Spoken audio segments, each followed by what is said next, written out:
what they really ought to do is sit down and prepare a business plan. What are you doing? What are you going to go after?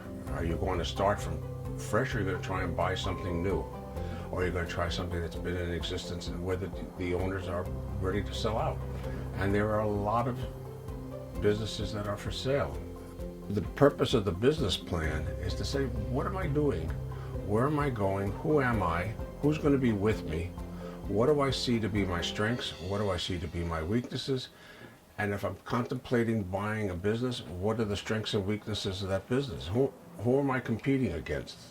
And what are their strengths and weaknesses? We always ask the people, who's going to be your accountant?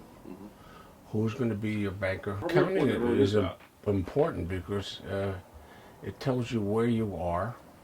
It tells you how you got there. It can identify strengths and weaknesses of the business that you're engaged in.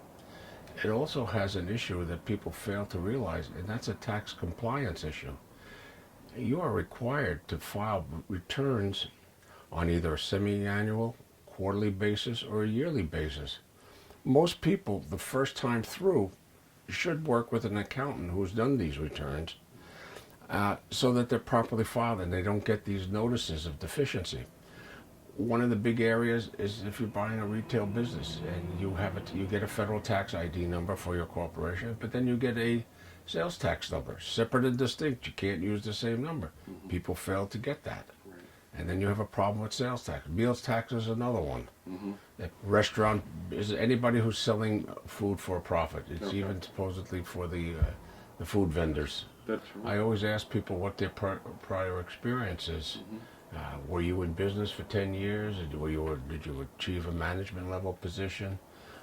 One of the key things I ask these people, are you putting your own money into this thing, or are you going to do what I call the FFA loans, which are the family, friends, and acquaintances? How are you going to handle it? Then I always say to them, what do you think you're going to gross the first year?